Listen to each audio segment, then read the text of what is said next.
Hey guys, what's going on? This is Andrew here today, and we're going to be making a video that I've wanted to make for a long time, and the topic of this video is going to be that PC gaming does not have to be expensive.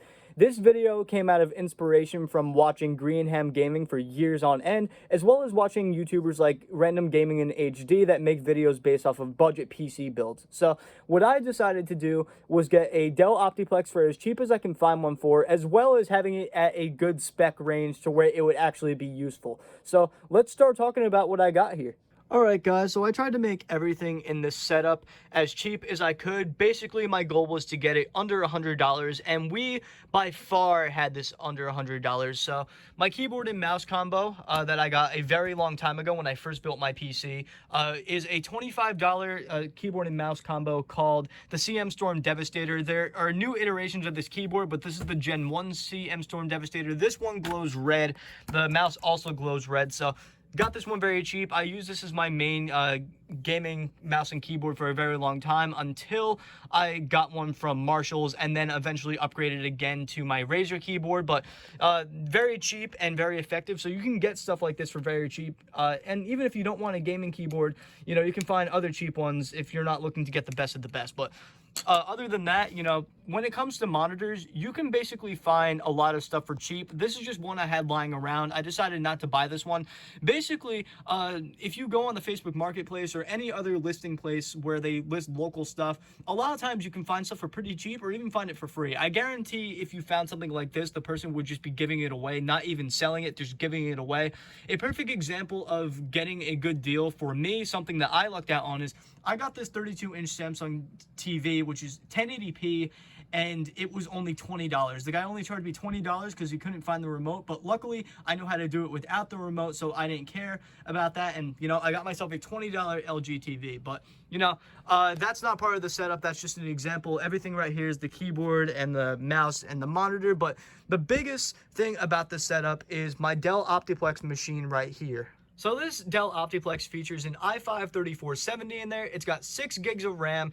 It's got a 250 gigabyte HDD in there. And the only thing that it's really not packing right now is an OS, which is not a big deal because if you have like an 8 gigabyte flash drive lying around, you can simply make this a bootable drive to install the OS on there. Obviously, the free version of Windows 10 will have some cutbacks from the paid version, but it still is a fully functional and very useful thing to have. My younger brother has had the free version for years, and he plays on that thing nonstop, so it's not a bad thing to have the free version. Hell, there's even CD keys everywhere that you can get the OS for cheap if you ever want to end up getting the full version. In my opinion, it's not 100% necessary, but with this PC, I will definitely upgrade it in the future, but the point of this video is just to show that you don't need something that is a huge beefy PC to have fun in some games. In fact, this is a pretty capable PC. You know, with the i5 in there, the 3470, the i5 lineup of Intel CPUs from basically the 2000 series all the way up to now, they're all very capable, and including the i7s as well. I currently have an i7 4770K in my PC, which is really not that much more powerful than the i5 3470 that is in this thing. The CPU isn't overclockable since it doesn't have the K at the end of it, but that's not a big deal because it still is a very capable CPU. Further down the line, we will be adding a GTX 750 Ti or above, whatever we can find that isn't powering off of the power supply, and we'll probably add another 2 gigs of RAM into this thing because I looked in the PC and there's 3 2-gig RAM sticks in there to add up to 6. I will eventually add a second to another one to add it up to 8. So that's everything that we have right here, guys. So let's start installing the OS on this thing, and then I'll get back to you guys when that's over. Alright guys, we have the OS installed, so this is where we're going to start getting into testing some things. So how I have this set up is through Ethernet, but since I don't have an Ethernet port in my basement, I'm currently just connecting it to my laptop temporarily to share a wireless connection. Somewhere down the line, I will have a wireless card for this thing so I can use Wi-Fi instead of the Ethernet, but if you guys are getting something like this, I recommend more to use an Ethernet connection if you have that available. If not, Wi-Fi cards are pretty cheap. Try to find a decent one, but it's not a bad thing to go for a cheap one if you don't mind the slower connection. But the way we're going to be doing this by testing the games is we are going to be recording the game externally with my phone. I'm going to use Bandicam to display that FPS at the top right. And the way that I have the games running, I don't have them running off the hard drive. I have them running off of my external hard drive just to save time, since I already have a lot of games installed on there.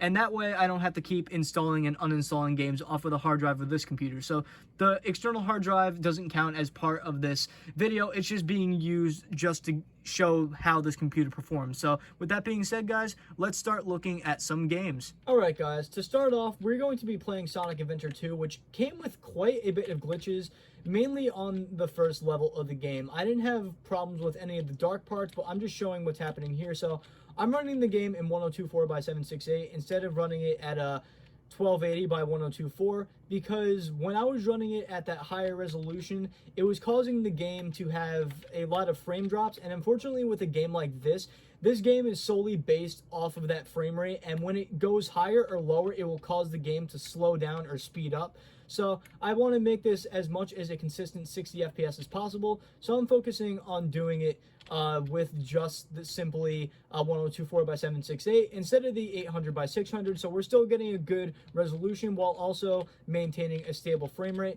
The one thing that I'm noticing right now, though, and I don't know why, is for some reason there seems to be this truck that is in the way of the screen. But for the most part with this level, we're almost never dropping below 60. If anything, the lowest I've seen it go as I'm playing right now is down to 59. I guarantee if there's levels with explosions, though, the frames would go a little lower. But this just goes to show that this PC is able to do something like this. I know this game came out in the 90s and everything, but it still, to this day, is a pretty good-looking game. And to be able to run this on a $50 PC with integrated graphics is, I'd say, a good accomplishment. So with that being said, guys, let's jump to the next game. Alright guys, so right here we have the original Quake on PC, and for some reason this one isn't running nearly as well as I thought it would. I remember back when I had this on my laptop, it seemed to be running a lot better, and that is pretty strange to say that because my laptop is definitely less powerful than what's being run with this PC, what's in this PC, I should say. The game seems to be hovering around the high 40s and sometimes goes into the 50s, but once in a while you'll see drops into the high 30s. So it's pretty strange to see this game running at sub 60 when considering that something with a little, well, actually I should say much better graphics like Sonic Adventure 2 was pretty much maintaining a solid 60 in 720p. So I'm not exactly sure what that is. Maybe this PC just specifically doesn't like this game. Not really sure 100%, but I can tell you that it was running Doom 64 flawlessly before when I was doing that. So with that being said, guys, let's jump into the next game. Alright guys, so speaking of Doom 64, we have it right here, and it is running pretty flawlessly. Right now, we're running it in 1024 by 768. Actually, that's a lie. We're running it in 1280 by 1024, which is a 4:3 resolution, and honestly, since this is a 4:3 monitor, 4:3 resolutions look the best. I wouldn't honestly choose any other resolution because this is running pretty well, and we're running at the highest that we can possibly do it. So it's also running at 60 hertz, and we're getting a pretty constant 60 for the most part. I mean, I would expect to get a constant 60 because this is a pretty old game, and you're you know, getting people playing on this on 90s PC, so I don't see why it wouldn't run that way. But for some reason this game does dip once in a while, where for some reason on my old laptop, which definitely has worse integrated graphics and a worse CPU altogether, it seemed to run these games a little better. Like I said, I'm not really sure what it is that is making this not run as good as I expected, but regardless, it still does run, and it still does show a pretty constant 60 for the most part. And if you're into classic PC games, especially classic first-person shooters, this is a perfect game to get on a PC like this, especially if you were only running on integrated graphics like I am in this video. So with that being said, guys, let's jump into the next game. Alright guys, so we have Star Wars Battlefront 2 right here, and we are running it this time at 800 by 600 to ensure that we get the best frame rate possible. FPS games are the type of games that you want to have the best frame rate over quality. Before, I tried running this in the quality settings where I had it running at 1280 by 1024, and it honestly was pretty unstable, so I decided to lower those settings down, and right now we seem to be getting a constant 60 FPS. So yeah, I'm starting to think that maybe this PC just didn't like like Doom 64 or Quake, because those games are much older than something like this. This is like a 2005, 2006 game, and it seems to be running a crap ton better than what we were seeing with the other games. So yeah, guys, I mean, this PC has a lot of potential. So let's start looking at some more stuff. Alright guys, I decided to put Clone Hero in this video because a lot of people who want to get good at this game think that they need to get a crazy PC for that high frame rate. Well, I got this PC for $50 and it is running the game at an average of 650 FPS. So not 1,000, but it's still doing really, really well to the point where I'm able to hit this pattern without a problem, even including some spamming in there without actually hitting the pattern properly. So this just goes to show that you don't need to necessarily get a crazy PC to run this game at high FPS, as showcased in what's going on here.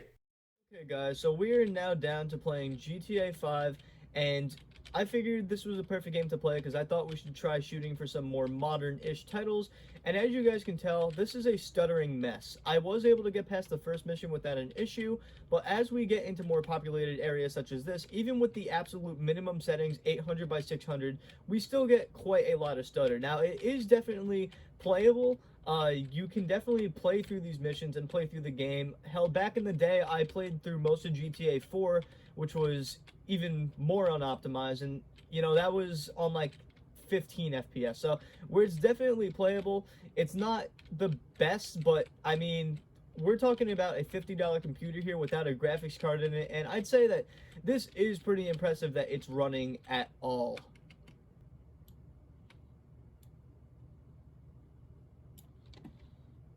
Alright guys, so I thought it was a good time to start looking at this game from a casual perspective, rather than just looking at it from if someone was going to be playing the story mode. There are a lot of people that like to just mess around with a game like this, my dad included, so I'm just trying to see if it's actually playable where you can actually play if you're just casually shooting people. So it looks like it works just fine. I mean, we're getting about an average of 20 FPS doing this, but it's definitely not perfect, not anywhere near perfect. It's just barely playable. So as you can see, there's quite a lot of stutter here, and you're really not going to get much better unless you go and somehow make it to where you make the settings even lower by figuring it out through messing with the config file. But in terms of what the game supports without you messing with it, this is about as low as it gets, and we're, you know, really only getting about 20 FPS. So if you were looking to get a PC with this game in mind and you're looking at something like this, I don't really recommend it 100%, but it's not that it can't be played. I'm actually going to try and play through the whole game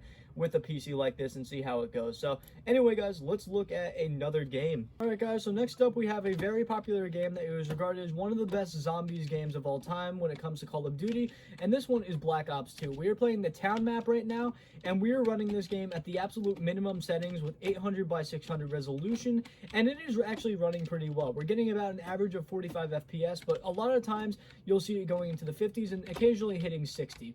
Mainly, this game does drop quite a bit because once it gets intensive, that's really when you start losing frames. But honestly, a 45 FPS average on something with integrated graphics is nothing to complain about, and I'm really happy to see that a game like this is starting to run on minimal hardware nowadays, considering that it is a very loved game. So with that being said, guys, let's look at another game. Okay guys, so we're looking at a modern game, and this one is Tom Clancy's Rainbow Six Siege, which I am surprised is even running at all. We have this at the absolute minimum settings, and the resolution we are playing it at is 1024 by 768, which is one of the only supported, the lowest supported resolution that you can do in this game. So when it comes to this game, you want to have as much FPS as possible. That's really how all first-person shooters are, and especially when you're talking about competitive first-person shooters, where this game definitely is playable. I don't recommend getting a PC like this if you're looking to play this game, unless you were looking to add more RAM and get a graphics card on top of this, because you will be killed very easily in this game if you try to go and play a competitive match. 17 FPS, 15 FPS, even 20 FPS isn't enough. Most people who are playing this game have 60 FPS as their absolute minimum, and they're shooting for 120 and above. So not a very pleasant experience, but one thing I have to say is that I am very surprised that this game is running at all.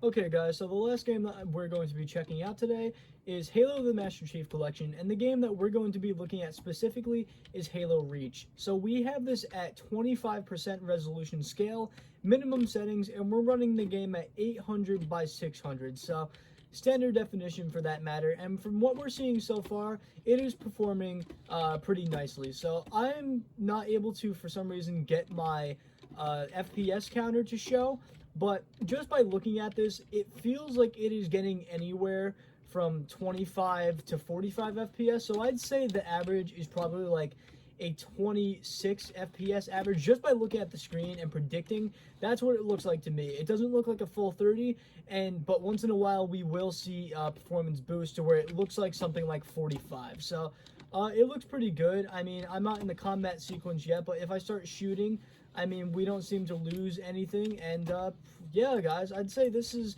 actually something that you can do if you want to play the original Halo games.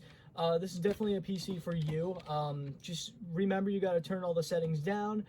Make sure that the game will actually be able to run on there. Remember, we're doing integrated graphics. We're not using a graphics card or any of that stuff. So a lot of times, games minimum settings require some kind of graphics card, but I guess this can actually just run it integrated. So that's good news, guys. Let's get into the final verdict on this PC. Alright guys, so we're at the final verdict for this video, and that verdict is that you don't need to spend hundreds of thousands of dollars to go and have a PC setup that is suitable for you. This entire PC setup was around $80 for me altogether, and I did have an awesome experience with everything I was doing. I do have an actual gaming PC in my room upstairs with all my stuff that was over $1,000, but I didn't necessarily need to do something like that. That was just something that I chose to do. You can easily get a cheaper PC that will still be able to play games, and even if you aren't playing modern games, there's a ton of games that you can play from way back then. I showed Doom in this video. I showed Quake. I showed Star Wars Battlefront, Black Ops 2. There are a ton of games that you can go back and start off with before going to modern games. So the next step for this video is that I'm going to be adding more RAM and a graphics card, so be on the lookout for that. I'm very excited to get to the next part of this. So thank you guys for watching. I will see you all in the next one.